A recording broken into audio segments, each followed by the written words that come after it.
Good afternoon, everyone, and welcome to Trolleheim with your host, Rabbi Anibal. Thank you so much, everyone, for tuning in. Welcome. Hello, Thelma Sures. Welcome to the class. Welcome, Jerome. Let me go up here. Welcome, Lori. Welcome, Janet. Welcome, David. Ariel Lee. You have a sore throat. Oy. Okay, soup should be good. Refuah Shleima for you. Who's Brenda is here as well. Janet, did I mention your name? Welcome, everyone. I'm having double espresso, as I've been having lately. Right, I always explain why the double espresso, because I already had the big latte before, and I feel better having a smaller coffee. Welcome, Randy. Good afternoon to you. Yeah. Tzohoraim Tovim, says Thelma. I like that. Good afternoon.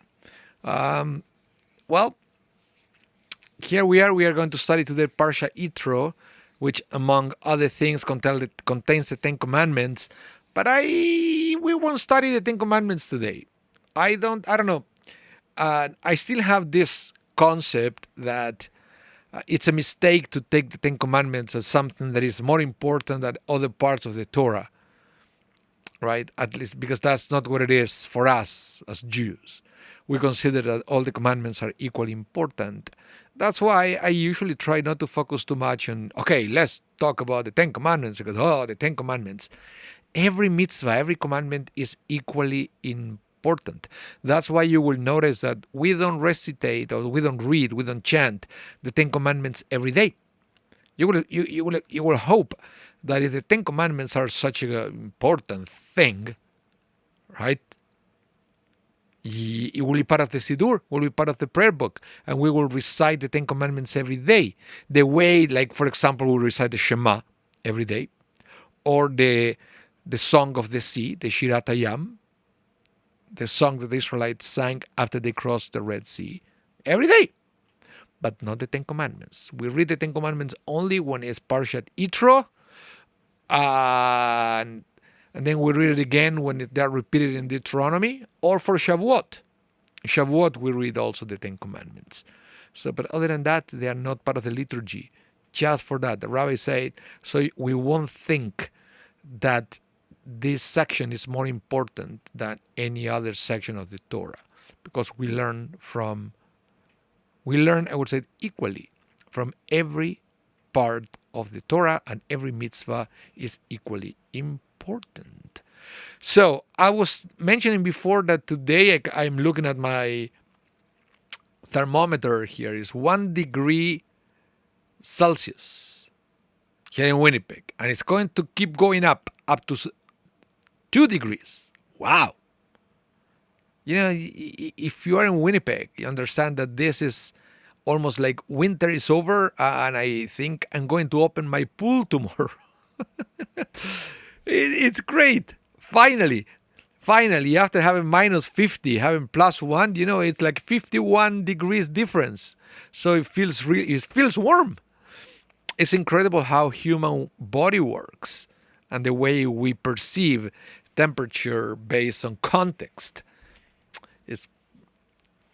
Is very, very, very interesting. So I hear some people who said, Janet, you said you have a storm there. Let me know what is the temperature wherever you are, right? And Lori, how is Texas? Or where is it? Brenda, David, tell me, how is Texas where you are? I want to know. I want to know the temperature everywhere, because it's incredible how different it is. Sometimes depends where you're connecting from, and so yeah. So before I forget, it's going to be up. Okay. Before I forget, we're going to have Torah L'chaim next week. Okay, and we are going to study specifically about Purim, because after that I will be away for 2 weeks. So we are going to miss the class right before Purim. So I usually like to teach Purim before Purim, but it will have to be done next week, next Thursday. Okay, just as a heads up. It's interesting. Oh, okay, David, you are translating from Fahrenheit to Celsius. Wow, 20 degrees, not bad. Tennessee, uh,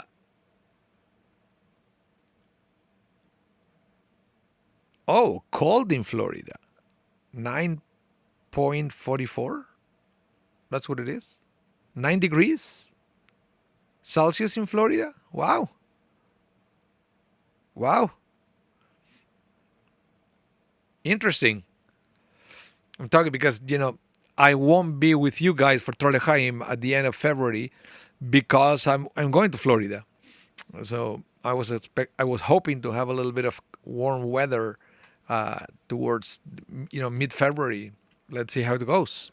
I never lose my faith that the weather will be nice and I will have a little bit of a rest from the extreme cold here in Manitoba. But February and March, you never know. Here in Winnipeg, could be very cold, and then we have these spikes of temperature that it was really high, and there is a big melt, and then it goes down again, and everything is a skate rink. Because the other thing that is, and I'm being serious now. Okay, welcome Amparo, welcome to the class. I've been serious here. There is an event that we have here in Winnipeg. That is called the Festival de Voyageur. I'm sorry, I'm butchering the French. I don't speak French, right? It starts on February 13th. The festival. It celebrates, the French Canadian culture here in Manitoba, the Métis culture.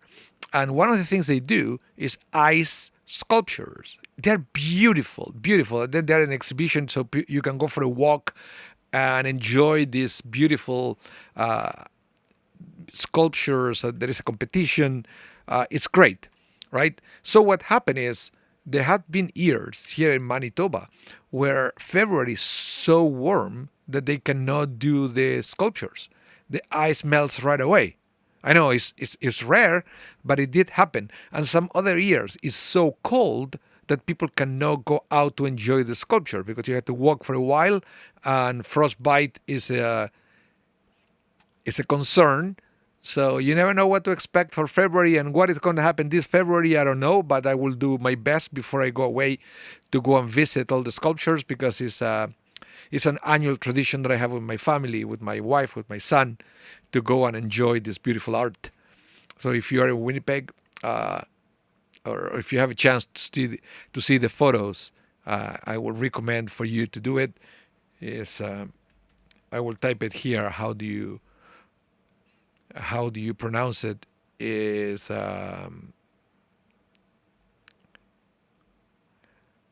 how do you do it here?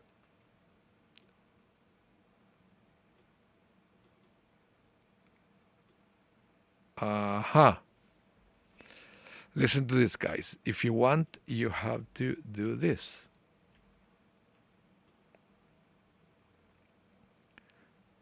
You should Google it.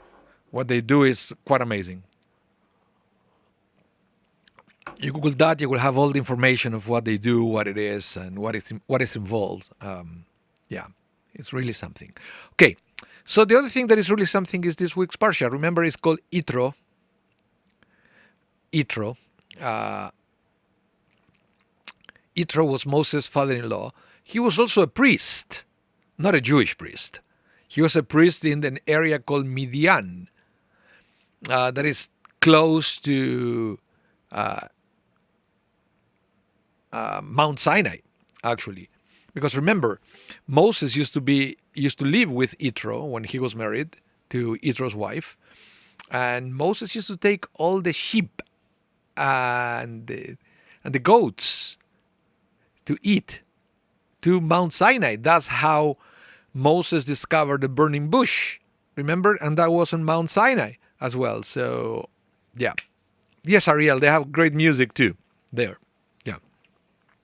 So, what happened is, now that the Israelites left Egypt, and now that they were approaching Mount Sinai for the revelation of the Ten Commandments, Yitro who was living next door, came to visit Moses and brought with him Moses' wife and 2 sons.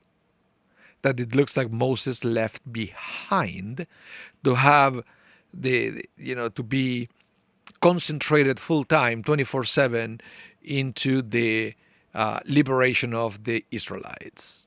I guess it makes sense. This like leaving the family behind to go for a mission or for a tour, like let's say for people in the military, right? This is unfortunate, but that's what happened with Moses. He had to leave.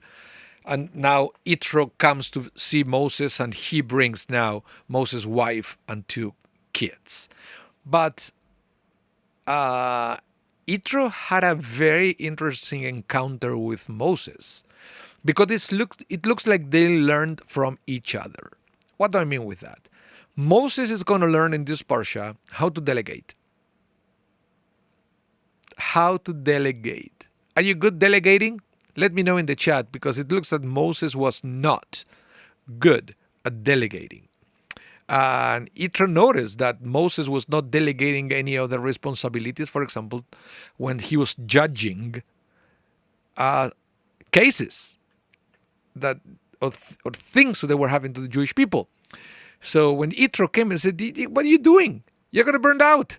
You have to train other people, teach them how to do what you do, and then you give the easy cases to them, and then you keep only the most difficult ones." And that's exactly what Moses did, which is talking about Moses' humility. Why do I say that? Because many times when people don't want to delegate, it's because it comes from a place of arrogance, but not to Moses. That's why I believe the Torah makes it clear that Moses accepted Yitro's words and Yitro's advice to let us know that the fact that Moses was not delegating did not come from a place of arrogance. Perhaps it came from a place that he didn't want to bother other people. Who knows? But not from a place of arrogance. So let me read a few comments here. Thelma Sures, you said, "I like the part of this parsha where Yitro tells Moshe to delegate." Yeah, that's what I said. It's great. It's great because we believe that. Brenda, what do you say here? Say, I do the delegating just as David. So, yeah, it's very interesting. Welcome, Holly. Welcome to the class. But Moses wasn't good. But you know what? He looked like he was good at listening to advice, because the Torah keeps repeating that Moses was a humble person, and we can see it a little bit on this parsha. Okay, but I said Moses learned from Yitro. But what did Yitro learn from Moses? I mentioned before that was some kind of reciprocity here, right? And I want to show you one thing, at least one thing, that the Torah says that Yitro learned after this visit to his son-in-law. Let's see. We are in Exodus chapter 18, verses 10 to 11, and it says, Yitro said, "Blessed be Adonai, who has rescued you from the Egyptians and from Pharaoh, who has rescued the people from the harsh hand of the Egyptians. Now I know that Adonai is greater than all other gods, because he rescued those who were treated so arrogantly. Oh, you know what I mean. So this is very interesting, because now we have also Yitro recognizing that there was something that he didn't know, and now he does. The same way that Moses recognized, well, I didn't know that I could delegate all the things to other people, but now I know. It's very important for somebody to be able to say, I don't know.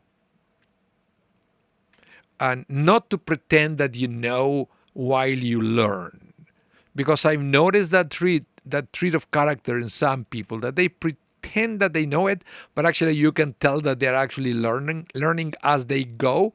Why don't you say, I don't know it? I think it's a more honest opinion, but we are always trying to be perceived as perfect, right? Like we know everything. But that's not it shouldn't have to be that way. We should be able to be humble and to say, I don't know, when we don't know.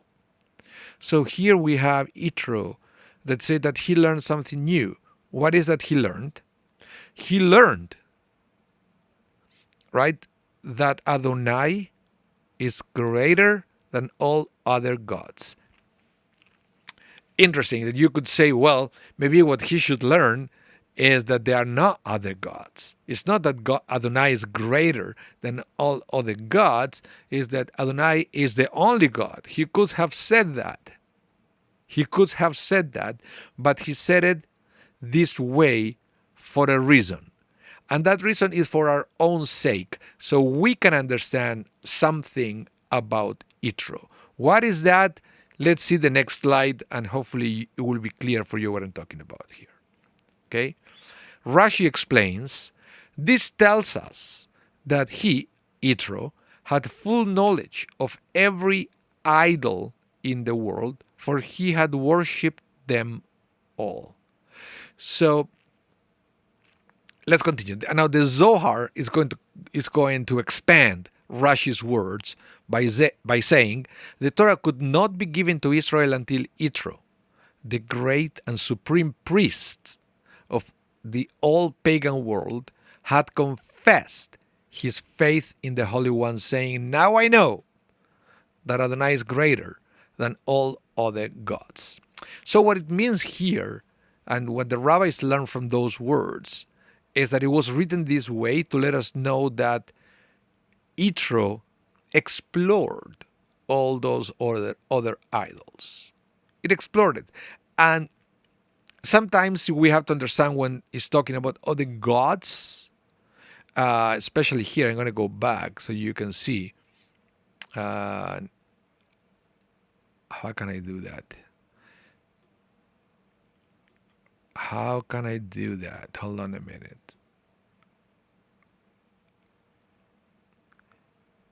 Oh, here. I want to know you the Hebrew. The Hebrew is Ki Gadol Adonai Mikol Ha-Elohim. Okay? Because Adonai is greater, Gadol Adonai is greater than Kol Ha-Elohim, Kol from all the gods. But the word for Elohim could also means powers, from all other powers, not necessarily idols. What do I mean? The Egyptians, for example, used to worship the sun, right? But the sun, we know that the sun has power. Not in the sense of a god, but power in the sense that the sun brings life into this world. It is beneficial for us, for the plants, for many things. It depends from the sun to have specific chemical reactions to live, okay, to survive. Same with the water. The water also has power. We can create electricity in this generation from the water. We drink the water and we are alive. So there are other powers in the universe, okay? There are things. Nature is a powerful thing. And we know that because of lack of understanding of nature, some people actually worship nature. So it's fascinating that the Torah let us know that Yitro explored all that. Not just that, he was invested on it, but he was always curious to try to learn more, until eventually he learned about Adonai. He learned about the one God. So it's not saying that there are other gods and Adonai is more powerful than them. But if I know Adonai is powerful, but Adonai is too complicated, too many mitzvot, too many commandments, so I will worship the other one. Maybe they are not so powerful, but they are good enough. No, it's not talking about that. What it's talking is, Yitro understand every power in the universe, mostly talking about nature, but he understands that Adonai is above all the powers, and all the other powers in the universe come from Adonai. And now he understood that. That yes, there are other things that we think, we perceive, that they are powers, but they are not. They are just manifestations of God. Now, this expression that we have here in Hebrew, I will read it again. He said, Ki gadol Adonai mikol Elohim. We have something very similar that we say every day. Mi hamocha ba Elohim Adonai, right? Who is like you among the mighty Adonai. We don't say who is like you among the gods, among the mighty, among the other powers. We also have something like that in everyday prayers, the mihamocha, right? So that's why it is. Any comments that we have from the chat? I will take a minute here so I can have a little bit of my coffee, and I always love to read your comments and what you think about the story of Yitro and what he learned during this visit with Moses. Because remember, many of the things that he learned, he probably learned from a conversation with Moses because they didn't have internet back in the day. So this is the way you could learn about what happened. He probably heard that something happened with the Israelites, some messenger came, but he didn't have the details, and now he did. He learned about the plagues and all that. Let me see what you think. And let's continue. Midrash Rabbah will continue with this. Midrash Rabbah will say, there are those who hear and are diminished by it. Okay? While there are those who hear and they are beneficiaries of what they heard. I love that. Forget about Torah for a minute. Forget that this is coming from Midrash Rabbah. I love this phrase in general. They are those who hear and they are diminished by it, while they are those who hear and they are beneficiaries of what they heard.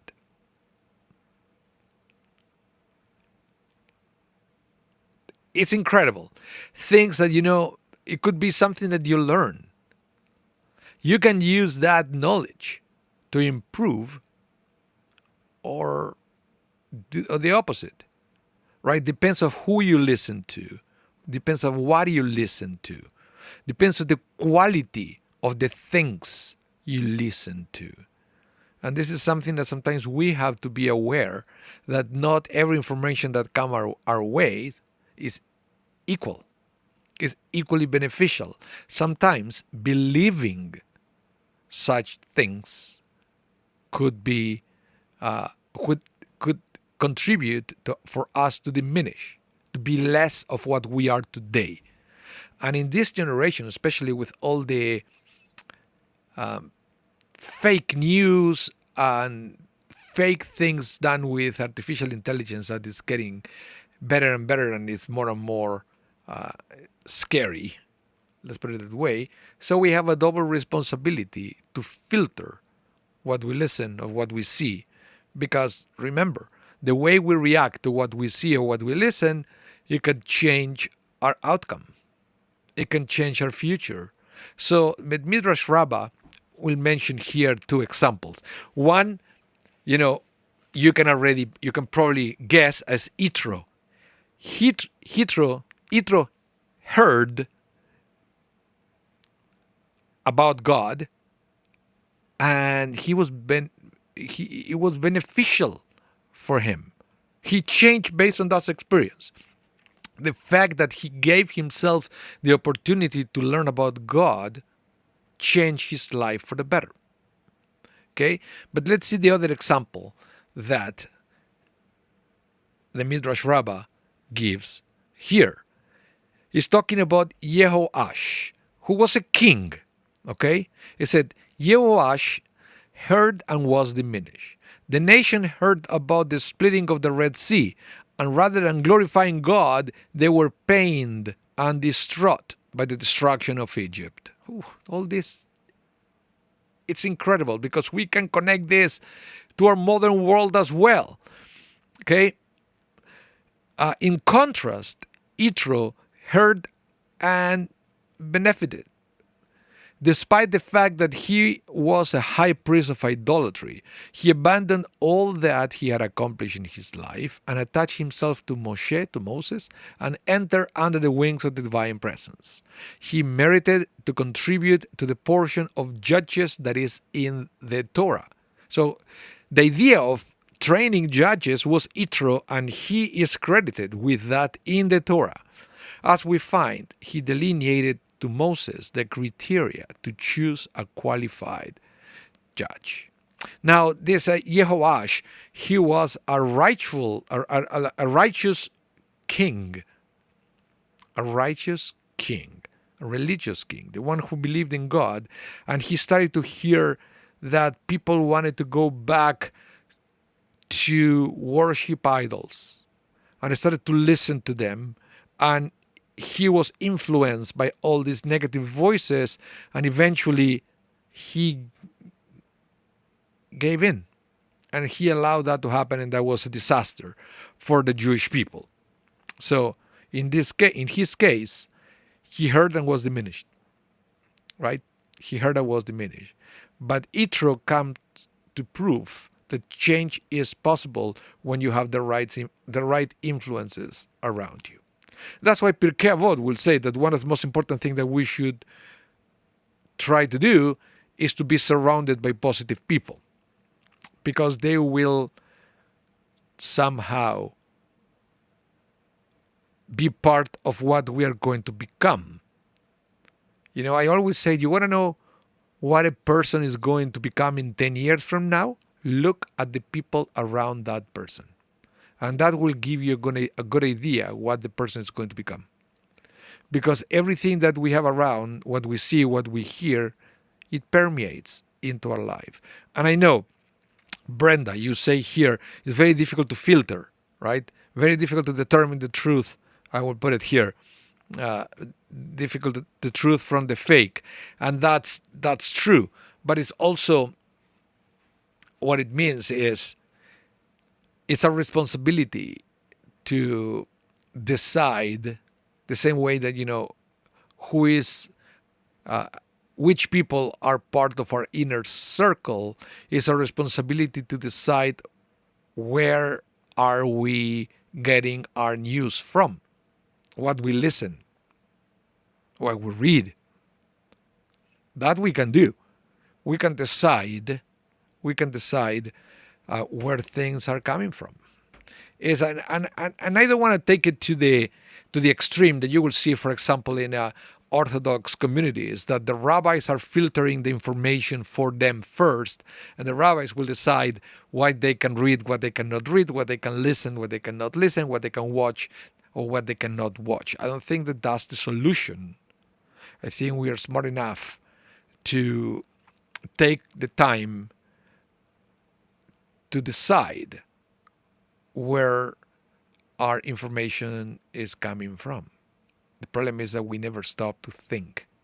We just take whatever is in front of us for granted. We don't take for granted everything that is in front of us. We have to stop and think. That's the way it is. Unfortunately, I've seen it many times. People who share things on social media without even taking a minute to think, is it real or it is not real? Because once you believe, right? Once you believe, the belief will change what you do. The way we do is based on our belief system. So we have to be careful of what we believe, right? That's the thing. So this is a perfect example on how Yitro, because he was able to be around the right people, he was around Moses, changed for the better. And how King Jehoash, unfortunately, he had lousy, counsel around him, lousy friends. So, unfortunately, it didn't go well for him. Yeah. Let's continue with this. Listen to this.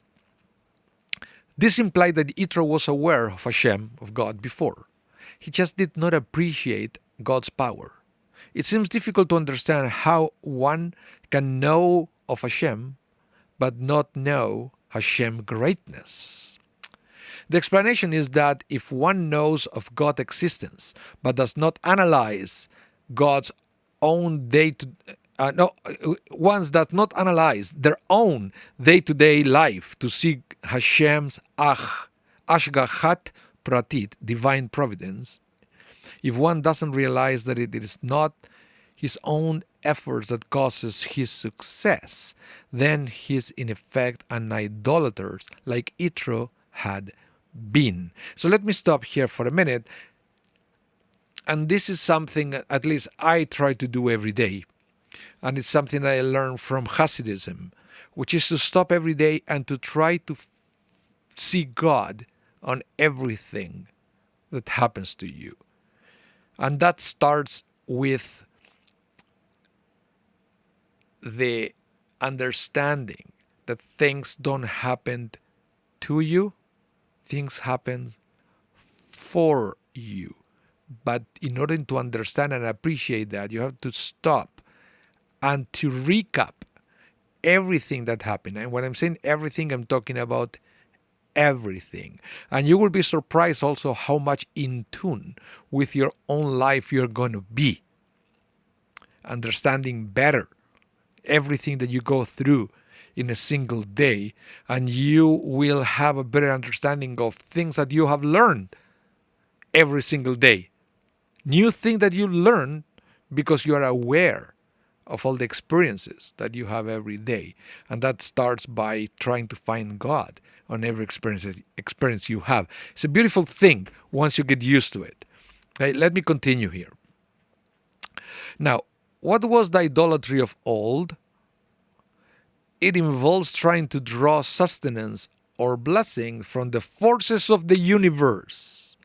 Contemporary man is focused on harnessing nature for his own ends.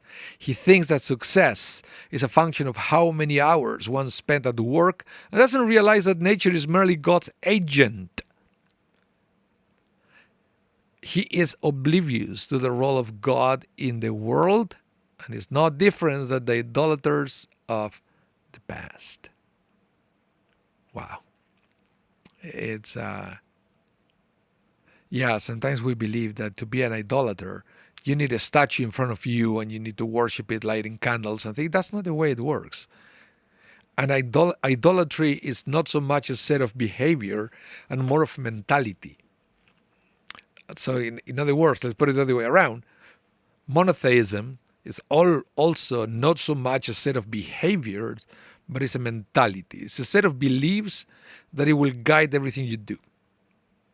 And that is something that we can achieve by finding God in our lives. That is the beginning of everything, trying to find God in your life. And from there, everything will fall into pieces. It's a beautiful feeling when that happens. Yeah. Now, the Parsha, listen to this, also very interesting. The Parsha, which contains the giving of the Torah, begins with the word Vayishma. He heard.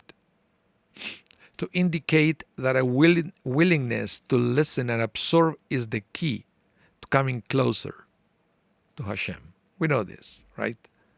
And one of the biggest issues is, and this is all about ego. It's what I mentioned at the beginning. Ego is what won't allow us to listen. We are so set in our own beliefs that we don't even give an opportunity. Maybe we are wrong. God forbid we are wrong. We know everything. We won't even admit when we don't know something. So that's why it's not a coincidence that the first word is Vaishma. He heard, he listened, right? To indicate that a willingness to listen and absorb is the key to coming closer to Hashem. Even a simple person and even someone who is distant from Hashem can draw closer when he is ready to listen to and absorb what God is saying. And again, don't try to listen to the voice of God as a human voice, because God talks to us through life. So the more we are in tune or aware of what's happening to us, perhaps the better we can understand the quote-unquote voice of God. Okay? How do I know that this is true? Because a person who studies Torah constantly and performs many mitzvot realizes that he is distant from Hashem. Why then is he considered a meritorious person? Only because he wants to hear what God has to say. It follows then that anyone who wants to hear what God has to say can likewise draw himself closer. But everything starts with the willingness of listening, which also could be understood as the willingness to learn something new that may challenge your past beliefs. When you come to a class, at least that's the way I do it. When I come to a class or a lecture or something, I come with the preconception that I may learn something that goes against what I knew before. And I have to be open to learn something new. And if that makes sense, open and willing to change. That is something very interesting. Brenda, you said, that morning minyan gives me the opportunity to connect and begin the day on a positive note. And that is also very important, Brenda. I will highlight this because not everybody reacts to religious experiences the same way. Let's see if I want to... hold on. I will speed it up here. Maybe I will go back to that later. But I want to share with you, with all of you, this because of what you just said, Brenda. I don't want to run out of time today without exploring this theme here. That is pretty much connected. I will show it again. It's pretty much connected with what you just said. You say here, I find that morning minyan gives me the opportunity to connect and begin the day on a positive note. It is great that you feel something when you connect to the services. So I would like to ask all of you guys at home, have you ever felt something at synagogue? If you can, please share it with me. And if you want to share what is that you felt and when it was. And this is fundamental and is reflected in this week's Parsha. Listen to this. Exodus 20:15-16 says, all the people witnessed the thunder and lightning, the blare of the horn and the mountain smoking. And when the people saw it, they fell back and stood at a distance. This is the revelation. This is God revealing the Ten Commandments to the Jewish people. Okay? Revealing the Ten Commandments to the Jewish people. It's what would you do if you are in that situation? You are next to Mount Sinai, and then God is for the first time. Remember, I always mentioned, you don't listen to the voice of God. You have to look at life to kind of get a hint of what God is telling you. But now you have the opportunity to be there and to actually somehow, I can't even imagine it, listening to the voice of God, right? And not only that, there are thunders and lightning and the blare of the shofar and the mountain is smoking, right? Will you do what they did? What they did is they fell back and stood at a distance. When you have this strong spiritual experience, will you run towards it or away from it? Think about that. Are you running towards it or away from it? Why do I say that? Because what they did, and I will read the next verse, they said to Moses, you speak to us, and we will obey, but let not God speak to us, lest we die. Do you get it? These people have the opportunity, unique historical opportunity to listen to the voice of God, and they begged Moses to stop that. We don't want to listen to the voice of God. We rather listen to your voice. You tell us what God say, and we already know Moses wasn't even a good speaker. We learned that about him before, right? Yes. Brenda, I was thinking, oh, thank you. Thank you, Brenda.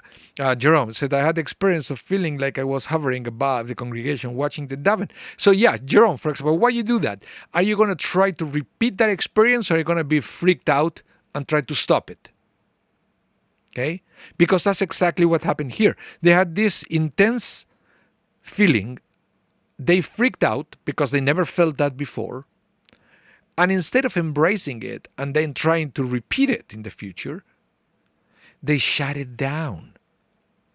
They rather have the voice of Moses, which you can't even compare. And I think that I've seen other people do it in the synagogue, that they grew up as secular. Maybe they consider themselves rational Jews, and they relate to Judaism through study and intellectual connection, and they come to synagogue with that mentality, and then boom, they come to the service, something happened. Maybe it's a song, maybe it's a word from a rabbi, maybe it's the silence, and they feel something that cannot be explained by logic. Maybe that's you. And I've seen people shutting that experience down. Oh, this is not my place. It's not intellectual enough for me. And then they say, well, why would they do that? Well, there is a precedence in the Torah. The Jewish people did the same thing. And I believe that it's all going back to what happened with Yitro. The problem is that sometimes by listening, you have to challenge your old beliefs. The people of Israel here, in order to embrace God and to accept that they can connect with the divine and they can have this kind of intense spiritual experience without involving the kind of sacrifices that the Egyptians used to do, right? Discovering that that's possible was probably frightening just by itself. Because when you accept something, you embrace it, then it implies that you have to change the way you live. Sometimes it implies changing lifestyle and stuff like that. So this is an interesting example that the Torah gives, and it should be something that we have to learn. And I believe that this couple of verses here are not analyzed nearly enough. Because I can tell you, I know many people that they refuse to accept that they had strong spiritual experiences. Because if they embrace it, that means that they will have to change their lifestyle. God forbid they're going to become shul goers, right? And maybe they will have to go through peer pressure. What do you mean you want to go to shul? You're not going golfing with us this Saturday? What are you going to tell them? No, because I went to synagogue last Saturday and I felt something, guys. It's amazing. Nobody wants to do that because they're afraid that somebody was going to make fun of them and think. But it's real. It's real. This attitude is more common of what we may think. Let me read a little bit of your comments here. Lori, you said, men in Talit like angels at the kotel. Randy, I feel more aware that there is much more than myself to handle myself, a true meaning of life. Okay, very nice. Jerome, always hope it will repeat. Yeah, okay. You see, that's the thing. Give ourselves the opportunity to repeat it instead of shut it down. Holly, you said, my first time at synagogue, I was 9. When I heard the cantor sing, I felt the notes were coming directly from heaven. A piano was being playing behind the curtains too. Always possible. Yeah. But you see, Holly, I've seen people, and I can think at least a couple of my friends, that they went through that and they were freaked out by that experience. And they never came back. It was uncomfortable for them. Sometimes it could be uncomfortable if you don't embrace it. So it's easier to shut it down. Ariel, highly divine experience. Thank you. And he said, and Holly said, I had the same feeling when I heard Rabbi Abraham Joshua Heschel speak. You see, that's my point. It doesn't have to be just music. It could be a word, could be a cadence of a speaker that it makes you enter into this spiritual trance because of what they are saying and the way they say it. Right? Is a thing. I feel some of this when I read from the Torah, Thelma. Yeah, yeah, absolutely. You know what? I felt something very strong, and I didn't know what it was. The first time that I heard the sound of the harmonium. You know what the harmonium is? Is this East Indian instrument. In fact, I use it sometimes for services. I've been practicing today because I'm taking it on Saturday to a Shabbaton at the Hebrew Day School. And I usually bring it for them. I'm invited to do mincha with them at the end of the Shabbaton. They're very tired. They haven't slept and way too much sugar during the day. So I bring the harmonium and everything calms down. And you will be in awe at how the students react to it. When I went, it was an experiment. And I thought that they were going to laugh about the harmonium.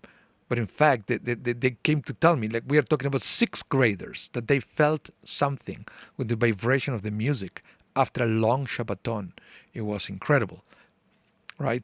Look, let me show you a little bit. I have it here. Let's see if I can play it because it's acoustic. I cannot connect it. So, but let's see if the microphone can capture it.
Could you hear it?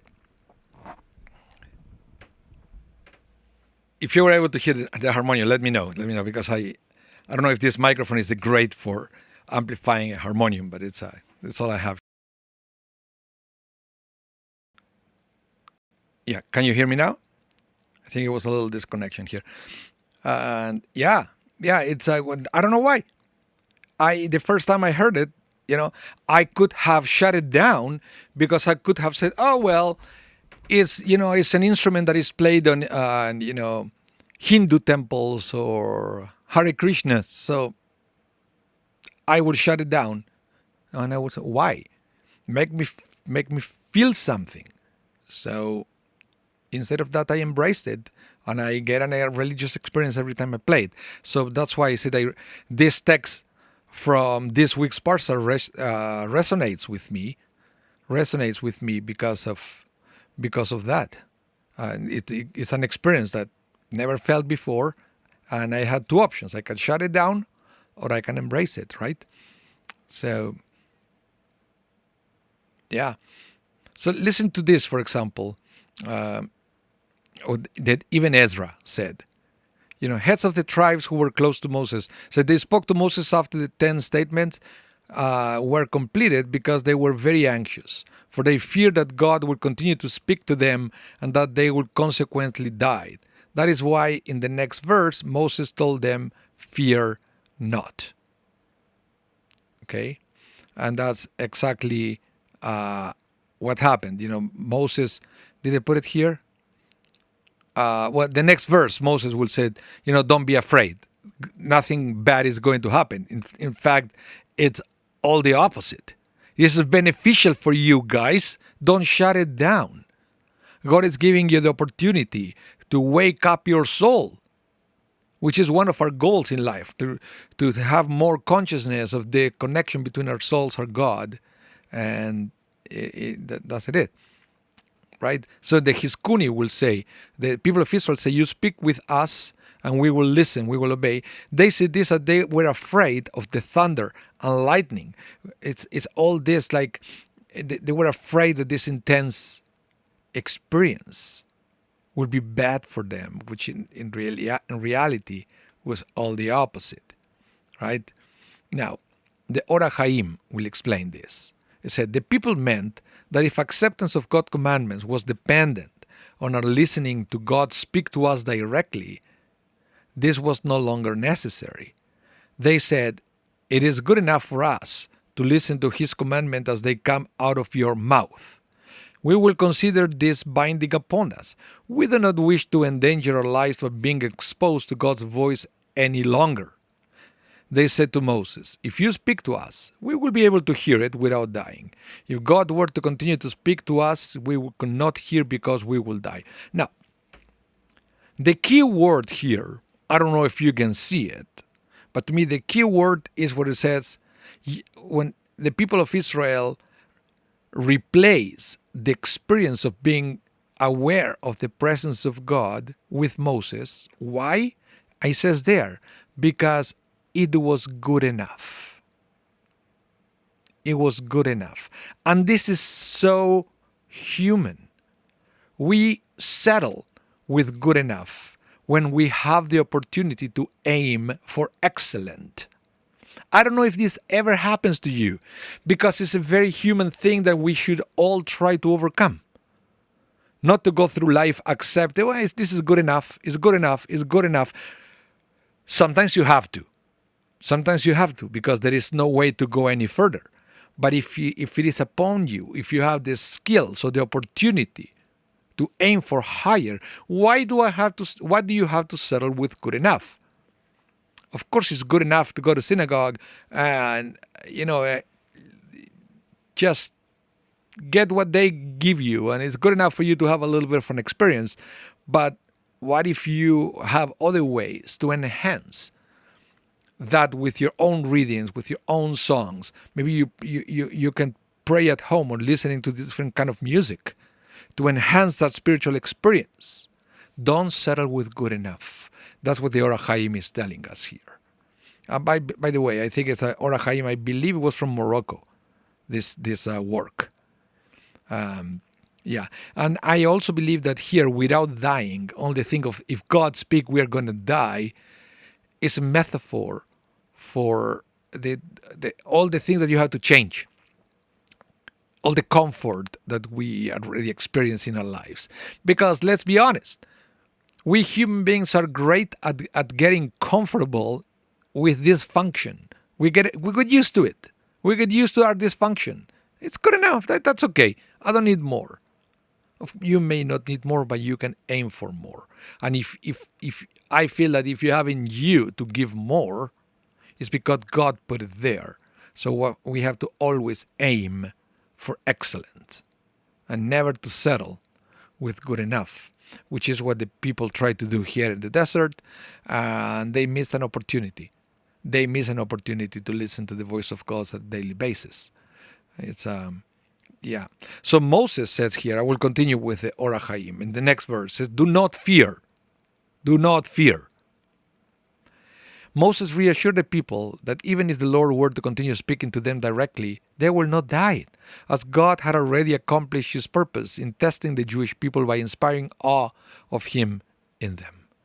He had already removed the residue of pollutants that they had still contained within themselves, pollutants dating back to Adam. There was also a second reason God had spoken to Israel directly. Once their pollutants had been removed, God's presence was able to occupy a permanent presence among them, and the image of the Lord which original man had been created in had now been fully restored to all of the Israelites. The combination of these two elements was a great barrier to the Israelites sinning again in the future. Anyone who possesses shame, another word for fear of the Lord, will not easily be tempted to commit a sin. So, in other words, what it says here is the refusal to accept a greater spiritual experience on their life is because they knew what it meant. It knew that it means a new lifestyle, that it will be more and more removed from sin. And that's not necessarily the kind of lifestyle we want. So it's very interesting. That to me, I think, is a very interesting thing. So yeah. Okay, guys. So thank you very much, everyone, for your presence. And remember, next week we are going to study about Purim. And then we are going to take a 2 weeks hiatus because I will be away for a couple of weeks. I haven't taken real holidays in a long time. And this also are not real holiday. I'm going to a bar mitzvah and a cruise. So it's going to be a little bit of a blend between work and vacationing. And yeah, but hopefully I will see you again, guys, in March. But remember, next Thursday, yes. And then nothing for 2 weeks and then back in March. Brenda, will you be doing Kabbalat Shabbat tomorrow? Yes, I will be doing Kabbalat Shabbat tomorrow, God willing. Okay? I may even give you a couple of high notes here and there, as I was asked last time. So thank you, everyone, again. Remember, this class is going to be rebroadcasted tonight at 8 p.m. Central. If you missed any of it, you can play it again. Please, remember, give us the thumbs up. And if you are not subscribed to the channel, please hit the subscribe button. This helps us a lot to grow even more and to spread the words of Torah to even more people if you feel that this class is valuable and worth to be shared. Okay? Thank you so much. Have a wonderful rest of your day. Stay safe. Okay? And hope to see you soon. Bye, everyone.